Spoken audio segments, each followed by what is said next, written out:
It's Thursday, which means it's almost Friday, which means it's almost the weekend. You guys almost made it. Welcome to Trash the Game Plan podcast. I'm your host, Maddie Schmidt. First and foremost, I just want to take a moment and say my heart, my thoughts, my prayers go out to those still dealing with the aftermath of Hurricane Ian. It was devastating. Personally, I have never experienced a true hurricane, but my entire family is from South Florida and they know what it's like. I can only begin to imagine what you guys are going through. Moving on to what you can expect in episode 2 of the podcast.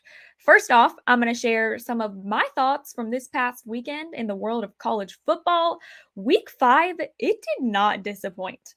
Then we're going to be joined by the director of fantasy and gambling from the 33rd team, Josh Larky. He's going to share all his fantasy football advice with you guys, so get ready.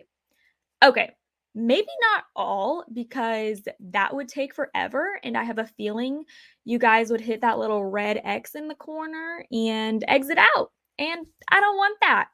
So he's going to share just a few of his fantasy football tips for y'all. Then I'm going to talk about why I moved halfway across the country to the city of Boston. All right, let's jump right in. College football. Boy, do I love it. My Florida Gators got a win this past weekend, so that was nice. That was good for my mental health. Yeah, it was Eastern Washington, but a win is a win, and I will take it. Staying in the SEC, the Georgia Bulldogs remain undefeated. But my kudos today, it goes out to the Missouri Tigers. If you guys didn't watch this game, you got to go back and watch it because the grit and the drive that the Tigers showed to the very end, it was impressive. And I am not going to lie, I am scared for the Tigers to come to Gainesville this Saturday, and take on my Gators for homecoming. I don't know who's going to come out on top. But what I do think we learned about the Georgia Bulldogs is that this squad, it's beatable. It's not going to be easy because they are usually pretty perfect, but they're not always perfect. They're beatable. No, I don't think it's going to be the Auburn Tigers this weekend that end up beating them. But don't be surprised if someone does down the road. Auburn, on the other hand, they are in a very tough spot. They had a very winnable game against LSU this past weekend, and they didn't win. Brian Harsin is on the hot seat, and things are just going to continue to get harder in Auburn. They've got a tough road ahead of them in the SEC West. It's not an easy conference to compete in. Honestly, I hate to say it, but I think it's just a matter of time before Harsin gets let go. Moving on from college football, that was just a few of my takeaways from week 5. Excited for week 6. But now we got to talk some NFL because we have Josh Larky joining the podcast. Welcome to Trash the Game Plan podcast, Josh. Thank you for being here. How are you? Maddie, I'm doing really well. We have a fun, quick little show for the people, and I'm glad that we got to reconnect. We've talked a couple times before, so I'm ready for this. Let's do it. Thanks for having me on as one of your early guests. Yeah, I'm super excited to have you on. If you don't mind, first just explaining to everyone listening who you are and what the 33rd team is, because I think it's a pretty cool startup company that more people need to know about. Sure. So I am the director of fantasy and gambling at the 33rd team. Essentially, I was approached by the 33rd team in May of 2022. Wow, that was awkward. May of 2022, the 33rd team was like, hey, we are a football think tank started by 2 former NFL GMs, and we want to expand into something more wholesome. We want to become a big enterprise in the fantasy football betting, and gambling space. And we need someone to hire that team and lead that team. So through a combination of interviews and blackmail, I was able to convince them that I was the right person for the role. So I oversee a little over 20 people that produce fantasy betting, DFS content. And it's really cool because we have our football side as well, where we have a lot of former NFL players and coaches that do analysis. And kind of the long-term vision is making people smarter when they watch football, when they bet on football. And how can we combine the insights of someone like myself, who's a traditional analytics person? I have a master's in analytics. That is what I do. I am a coding stats person by nature. How do we kind of weave that world into the actual film grinding football side, people that have played the game? And what we kind of think in our long-term vision is that combining those insights and finding bets that a football game watcher would take, and that someone like me, an analytics person, would take. Hey, those are probably going to hit at a really, really high rate. So that is kind of the long-term vision, is how do we bring those two worlds together? It's an interesting concept that I've been personally enjoying watching the team grow this first year. I'm curious though, if you don't mind sharing, what do you use for modeling out game lines, player props, things like that? So I have kind of a weird process. So I code in R. It's a free stats language. I actually have an online class that I teach as well. So I've had a few hundred students over the years that I've taught for that. Uh, I use that. It's just basically a way to be a little bit more efficient with data analysis than something like Microsoft Excel. And then I also use a heavy dose of just intuition. So generally what I do is, like, when I place my bets, I place dozens and dozens of bets every single week. I'll scroll through the sportsbook apps and I'll basically just note down any prop that I intuitively think looks good, where I'm like, oh, hey, that is not the number I would have put if I was a line setter. So I'll write all those down and then I'll go back and I'll do some research and figure out which of those I want to hit. So I don't really know how anyone else does it. I've just kind of developed my own process, but that is generally what I do. Is I use the intuition first, whittle down the pool, because you can have thousands, tens of thousands of things you could bet on, whittle it down to a few dozen. And then usually I put money on pretty much all those. Every now and then I'll be like, oh, this looks like a great line. Do some research and go, wow, good thing I didn't put money on that one. It worked out. All right, Josh, I want to spend most of our time talking fantasy football because that's what you do and you're the expert. But first, let's jump into week 4. What were some of your biggest takeaways? It was a pretty good weekend of NFL football, if I do say so myself. It really was. I had no issue writing down a ton of takeaways. So I'll just start rapid firing. Let me know if you agree, disagree with any of these. So Okay. one of them, Lions games, that's bonkers for real life, for fantasy. They are scoring more points in terms of real life NFL points than any other team in the NFL, while also giving up more points than any other team in the NFL. So if you want to shoot out, if you want fantasy players to start, you should just look to Lions games, either the Lions or whoever they're playing. So I don't know if that's ever happened before through 4 games, but I thought that was a pretty insane stat. It's been fun watching the Lions because we don't get to watch them play well and score a lot. So it's been really fun this season seeing them. Yeah, they've been they're just a fun team to watch. They're very scrappy. I think Dan Campbell is a fun character. So I think Jared Goff is actually passable at quarterback. A few other quarterback takes. Geno Smith might actually be good. He's completing over 70%, 77% of his passes on the season. That's first in the NFL. Zach Wilson is a clear upgrade over Joe Flacco. Joe Flacco was 5th in the NFL in passing yards per game heading into week 4 when Wilson started, but it's because Flacco set the NFL record for most pass attempts through 3 games in NFL history. He was actually horribly inefficient. Zach Wilson was nearly 20% more efficient per pass in his debut. I think he's definitively better. Kenny Pickett is also an upgrade on Mitchell Trubisky, so it was kind of nice to have 2 young quarterbacks making their season debuts and looking better than the older incumbent. And then on the other end, I would say Matt Ryan at this point is cooked. He has the dubious distinction of leading the NFL in interceptions and fumbles. 5 interceptions, 9 fumbles. We are 4 games into the season. It's not pretty.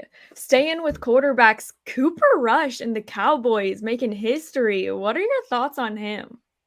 So it's funny. I had a note on him too. I think the Cowboys, I kind of thought last year was the year. I was like, that's the miracle season.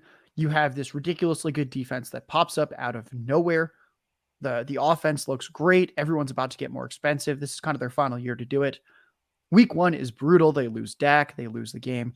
And now here we go. Cooper Rush, 4-0 as a starter. Michael Gallup is returning. Dak is going to be back soon. And we might actually have some very exciting Eagles-Cowboys games coming up to see who's going to win that division. I still think the Eagles should be the favorite, but I think the Cowboys are going to make it closer than I initially thought. It's just seeing how they've rallied the last few weeks. I think I would agree with that as well. Is there anyone on that Cowboys roster that you're super high on this fantasy season? So I really like Dalton Schultz. Obviously, he did nothing this past week. He was still hobbled by the PCL injury.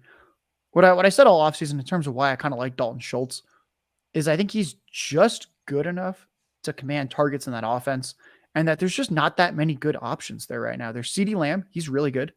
However, Michael Gallup's been more of a downfield threat his entire life. Noah Brown is probably a guy. Ezekiel Elliott runs all the routes, not Tony Pollard, yet he's horribly inefficient and he's not a good receiver. So the running backs really don't have a high target share either. And there's just all these targets up for grabs in a high volume offense. I mean, they're the only offense that's had over 1,100 plays the past 2 years. This is a fast paced attack. And I think Dalton Schultz is just kind of a sneaky guy week after week where he's just good enough to see the field and just good enough to soak up target after target. Who from week 4 were you most impressed with from a fantasy standpoint that you think is going to carry on to week 5? Oh, that's a good one. So I've got 2 names for you. Okay. David Njoku is one of them. So David Njoku, he is truly breaking out. David Njoku has an end zone target in 3 straight games. That's pretty cool. I mean, what do we like in fantasy football? We like touchdowns. He's averaging over 7 targets a game the past 3 weeks. And get this, he is on a 1,100 yard receiving pace over his past 3 weeks. So after a slow week 1, the last 3 weeks, he is cooking. So I think David Njoku is breaking out for real. Watson, hate the person, think he's very good at quarterback. When he comes back towards the end of the season, when your fantasy playoffs are on the line, I think David Njoku could be a true, as the kids say, league winner.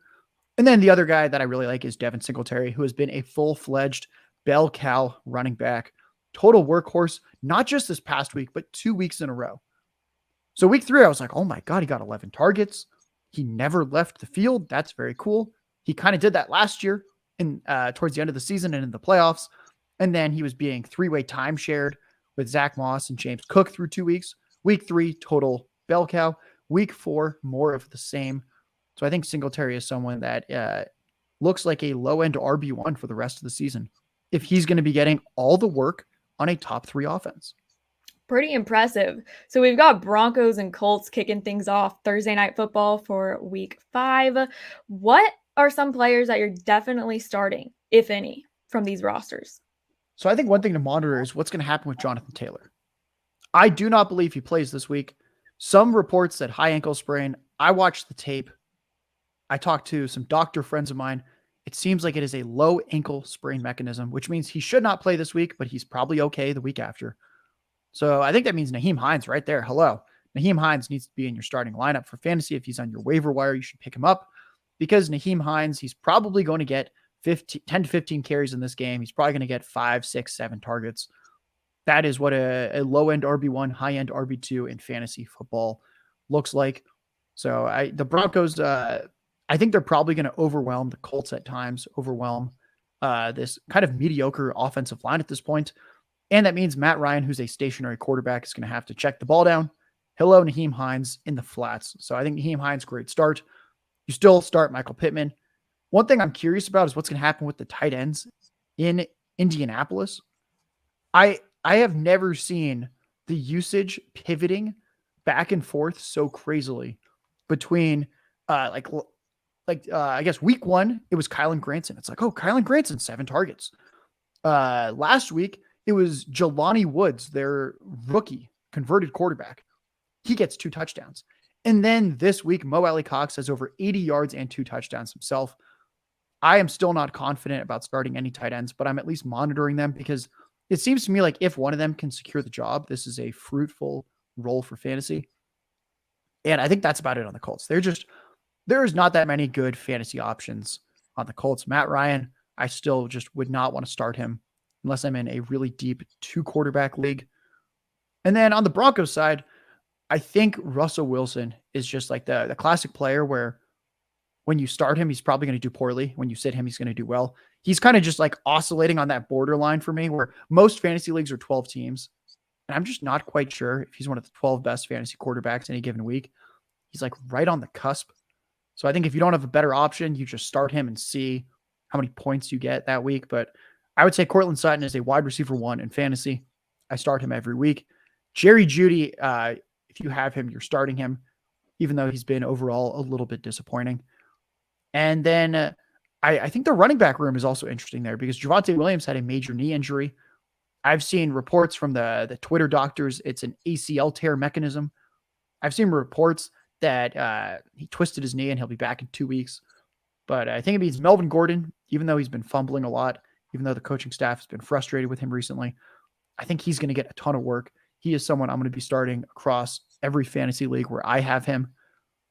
And I think that's it. These are pretty consolidated offenses. So there's not too many guys to worry about, at least on my end.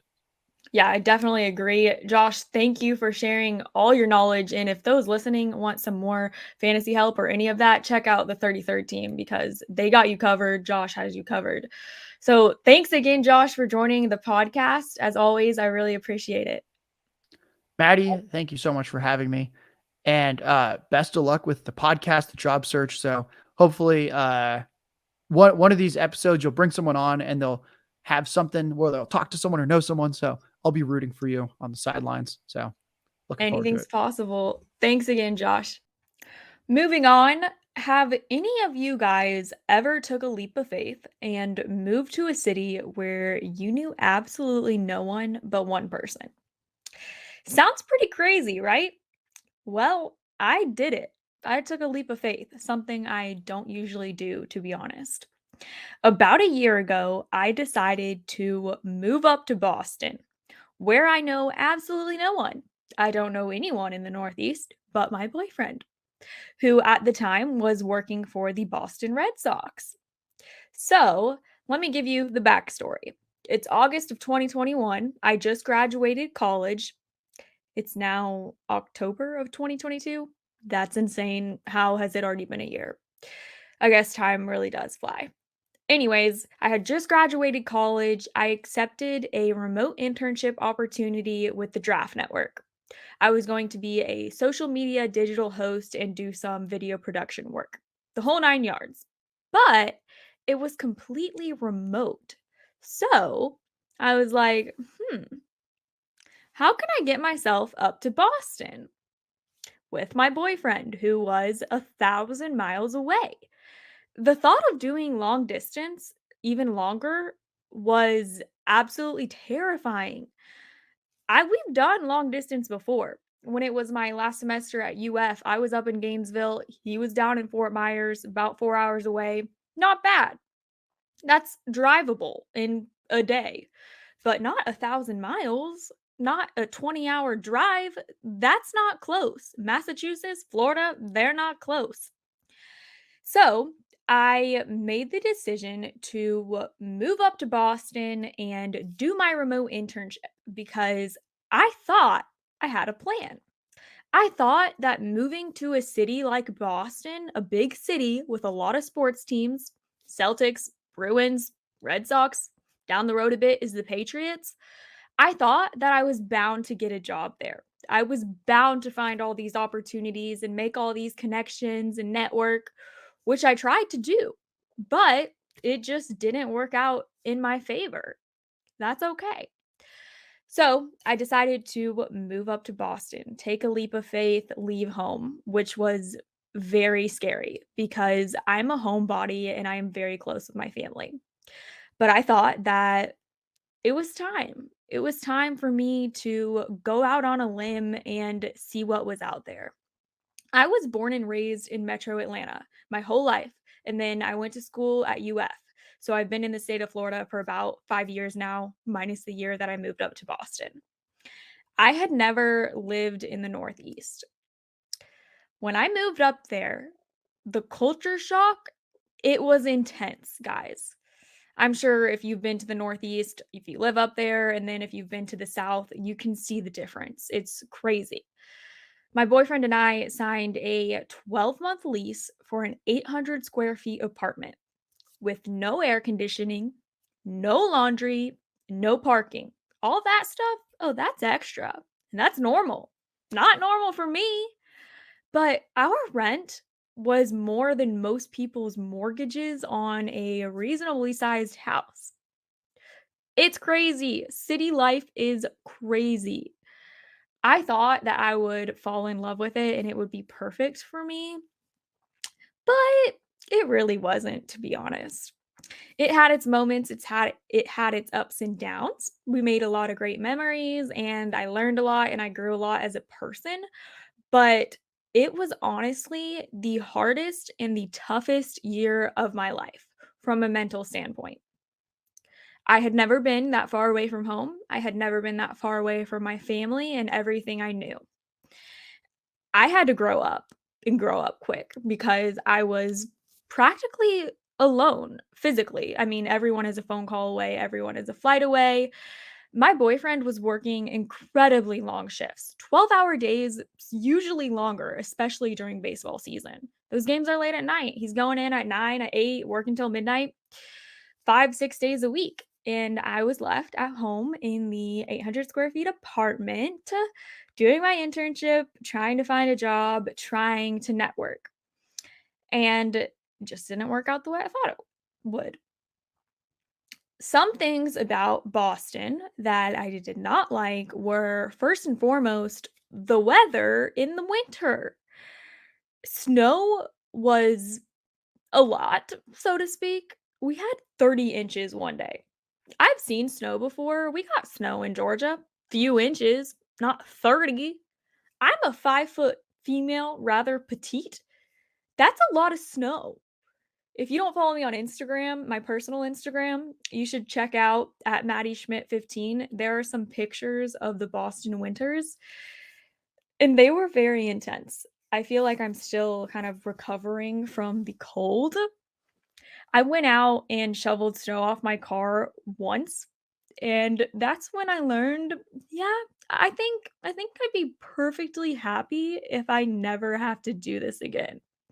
It was in the teens outside. I think it was 15, 18 degrees outside. I'm bundled up going out there to shovel my car, and I'm sweating. I was sweating. Shoveling snow is a workout. I am impressed by everyone that has to do that on a regular basis because that is no joke. I guess one thing would be if I did live up there permanently, I probably wouldn't have to work out very much because that's some intense labor dealing with snow. So kudos to all of y'all. Winter is intense.